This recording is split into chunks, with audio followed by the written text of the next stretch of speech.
I don't know, except to say that by the time these lawsuits are decided, we'll have digital God. So ask digital God at that point.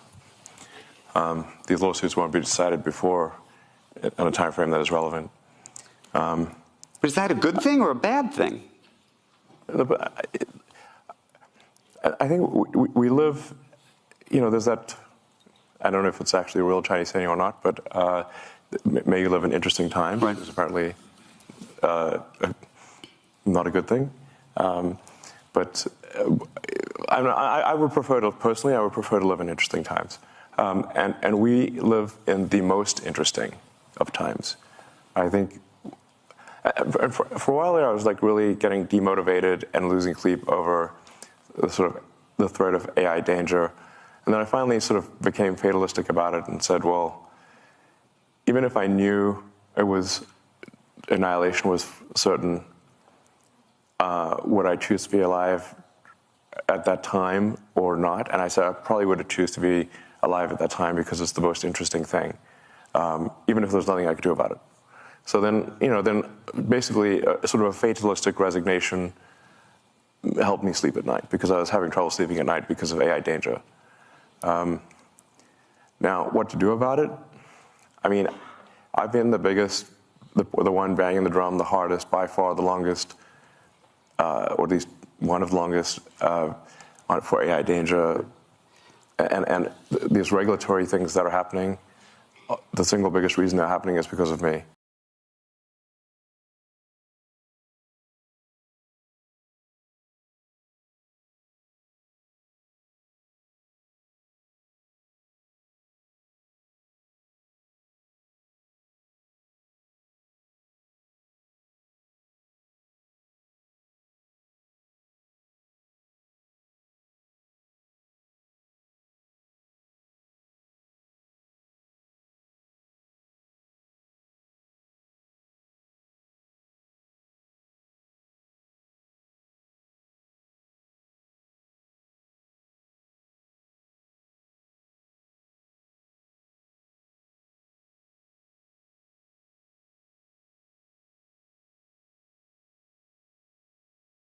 Going to a different economy, and we're going to be learning more about that as we go. But clearly, we're learning that things can be done from remote locations. We're learning that technology can replace people even more than we thought. We're not going back to the same economy. We're recovering, but to a different economy, and it'll be one that is more leveraged to technology. And I worry that that is going to make it even more difficult than it was for many workers. In Silicon Valley, and my friends who work in technology know that what we did to the manufacturing workers, we are now going to do to the retail workers, the call center workers, the fast food workers, the truck drivers, and then even bookkeepers, accountants, insurance agents, lawyers, and on through the economy. So what happened to the manufacturing workers is a very clear sign. And so we'll import Chinese-based CBDC technology. So it's going to be CBDC in a box provided to you by the People's Bank of China. But every stock, every bond, every currency, every commodity, every piece of art, every private business, every piece of real estate will eventually be a token on a blockchain, an entry on a ledger, permanent and immutable. We will have truth instead of trust, and we will save over $7 trillion a year. 6 to 8% of global GDP is wasted by the friction of the trust industry that's necessary when you have dual entry accounting. With triple entry accounting, which is what a blockchain is, we get rid of all of that friction. It's a beautiful future. Like what you see in China and their social credit scoring systems, right? If we get identity wrong, it could be a tool to enslave humanity. And if we get it right, it could be a tool to liberate humanity. And as an American, I'm obviously rooting for the one that's on the side of freedom. Bitcoin is an international asset. And also, I do believe the role of crypto is, it's digitizing gold. I actually believe this technology is going to be very important. Look at it. We have been part of a huge revolution in investing through ETFs. We believe that ETFs will be changing the whole way we invest. Many people still use it as a means, oh, people are investing it for indexing. No, the majority of people who are putting money in in ETFs are active investors that are buying exposure. The entire bond market is being transformed as we talk right now. I believe the next generation for markets, the next generation for securities will be tokenization of securities. We will, and if we can have that distributed ledger that we know every beneficial owner, every beneficial seller, we all have our code of who's buying, who's selling, instantaneous settlement. And think about it, it changes the whole ecosystem. Chinese bank ICBC has been hit by a ransomware attack, and the U.S. Treasury market, as a result of that, has been disrupted. This, according to the Financial Times. We're getting it more right now with Bloomberg's Shonali Bassick. Shonali, what do we know? Listen, we have the Financial Times now reporting that ICBC, one of China's largest banks here, was hit with a ransomware attack. And remember, they're a very significant intermediary in the Treasury market. The SIFMA has told its members that this has been part of the reason here that the system is kind of clogged up, if you will, during that auction that we saw a little bit before. The attack had prevented ICBC, according to the Financial Times, from settling Treasury trades on behalf of other market participants. A large executive at a major bank also telling the paper that such a large party on the fixed income clearing corp creates major concerns, potentially impacting the liquidity of Treasury markets. Now, it was not just a poor auction. It was absolutely lousy, and you know, when the dealers have to step in to save a treasury auction, that's a rare occurrence. And welcome to the Crypto Teacher. And guys, please like and subscribe if you do like what you're listening to. Please inform your friends and family and spread it all over social media. It is imperative that we get back to learning finances and understand how the world really works, because once we understand how the world really works, we understand that it is all planned out. Now, I want to thank those who purchased the books Cryptoteacher and the New World Order book. Remember, the New World Order book shows you how the world really works, and it is definitely time for you to wake up out of that sleep, especially in the times that we're in right now. Now, guys, I told you in 2023 in the first quarter, we would get an event, and now we have the banking collapse, which the master magicians pulled off the perfect distraction. And at the end of the third quarter, going into the fourth quarter, guys, we're going to have another main event. Now, of course, the markets will still pump and dump until we get that next crisis. Guys, we know they're going to pull that rug. And all we have to do is watch the Fed to know exactly when that's about to happen. And also, guys, I want to thank those who purchased the 3 Kids books. It's time to re-educate. Also, much love to those who donate to the Cash App, Patreon. Much love. Keep it coming. Guys, if you're not a part of the Patreon, make sure you're donating to the channel through the actual Cash App. But guys, this next Bitcoin and crypto bull run is going to be a utility run. So you want to make sure you have the cryptos that have real utility. And much love to those who are shopping at both stores. Keep it coming. And of course, guys, we get into Bitcoin and cryptos first. Don't forget to like and subscribe to the channel. And we had Bitcoin and crypto get a decent pump.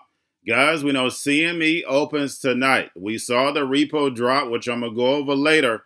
But then also in the morning, we know yield rates are going to start moving again. And depend on if yield rates make a strong move up, that means Bitcoin and stocks are going to be pulling back. If yield rates stay where they're at, I see us maintaining or moving slightly up. But tonight, once CME opens, I do see Bitcoin and crypto getting a slight move up. Now, we have eToro CEO says Bitcoin ETF will drive adoption. And remember, guys, we already have spot Bitcoin ETFs around the globe. But of course, if you have BlackRock and Fidelity, they're going to bring in billions. But remember, guys, we've been pumping off news. So they've already priced in majority of it. But of course, guys, when you add in pensions, that's where the money is. And we know it's the rise of the machines. And if the machines are using Bitcoin, we know crypto means hidden message, hidden meaning, then Bitcoin will definitely take off. And remember, the Crypto Teacher told you.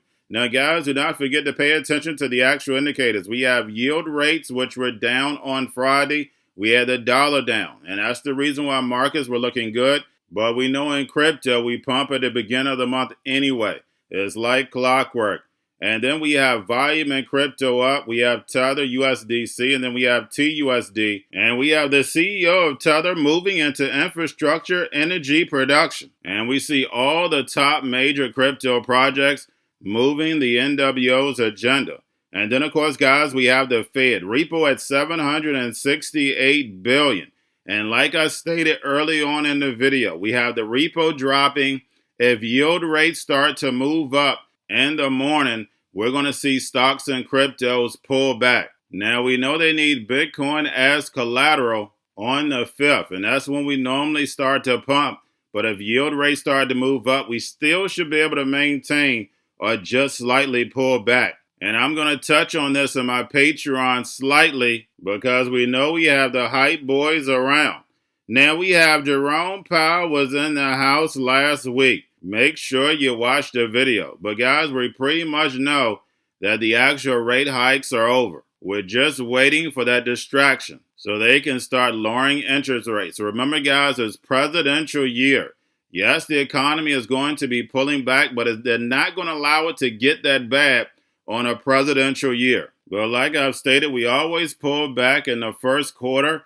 And then, guys, we know as a distraction the first quarter, we know majority of people are going to have income taxes. The masses will be spending, but we know in June, they will be broke. And then plus, guys, we know the banks, these small and medium-sized banks are going to start collapsing. We know more small businesses are going to be collapsing. We see commercial real estate collapsing, but we know it's all part of the fourth industrial revolution. So the robots, algorithms, and drones can take over. And we see regulation being pushed now. Like I told you in 2024, we also have the Treasury coming in, Janet Yellen speaking about crypto, the crackdowns. But guys, we know Janet Yellen and Gary Gensler are chess pieces for the NWO to get us moved over to the digital transformation. And remember, the crypto teacher told you. Now, guys, do not forget about Grayscale. It's about $30.7 billion on Friday, and it looks like Grayscale is definitely going to be one of the first ones getting a spot Bitcoin ETF. Now, guys, getting over into a little crypto news. We have Elon Musk says the digital god will make AI copyright lawsuits irrelevant. And revelations just means to reveal a new age. And we know this is the digital age. And the fourth industrial revolution is to give the NWO total control through AI. And we know when it comes to the sheep, it's easy to move them. They'll be easy to move into the metaverse the same way they were easy to move in social media, really when nothing is real. But we know in the metaverse, nothing will be real. And also, once you get in the metaverse, they'll be able to download you. And if I'm able to download you, I'm able to delete you. Remember, guys, this is spiritual warfare. I don't get into that a lot. I'd rather write about it, put it in a book. So therefore, you can do your own research. But we have the NWO has used the Hegelian dialectic TV to control the masses, to divide and conquer. But in the fourth industrial revolution, they will be able to enslave the globe. And remember, the crypto teacher told you, because he knows. When it comes to the NWO, it's all planned out. But that's all I have for you. Don't forget about the books, Crypto Teacher and the New World Order book, plus the 3 kids books. It's time to re-educate. Also, new to cryptos, Coinbase, Bitrue, Binance. Do not forget book links and crypto links are in the description. The stock channel, guys. Don't forget to go like, subscribe, spread everywhere. You have your Kobo, your chip stocks, your banking, your gaming. While everybody's sitting at home, get home stocks, the Seaver, the biotech stocks. And while everybody's at home wishing, they were still getting that free money. What are they doing? Drinking and smoking weed. Don't forget about those stocks, and you have a wonderful day. The most powerful person in the world is the storyteller. The storyteller sets the vision, values, and agenda of an entire generation to come. Steve Jobs. And guys, you know I truly believe in this. When you look at the New World Order, they're the storytellers. And that's the reason why I wrote my New World Order book. But guys, now it's time to change the current generation. And I wrote 3 kids books. You know, I love the Trinity because I understand the power that's in it. So I have 3 books. We have an opportunity to change the generation, to educate, not just me, but I want to show you that I take action on a daily basis. And I want you to take action on a daily basis. Whether it's your job, whether it's in your community, we have an opportunity right now to educate the masses. I posted this on my Twitter account. Please share, but this is a short clip of the 3 books. There's going to be a clothing line and action figures. Please get these books for your kids, nephews, cousins, friends, so therefore we can start the re-education now. Because as we see, the 4th Industrial Revolution foundation is definitely here. Robots, algorithms, drones, taking humanity out the picture. We have to re-educate. But let's get into the video. Part 1. King Joshua and Grandma Tam save the village. Part 2. King Joshua and Grandma Tam save New York from COVID-33. Part 3. King Joshua and Grandma Tam goes to China. It's mandatory to get part 1, part 2, and part 3 of this series. It's time to re-educate Generation Z.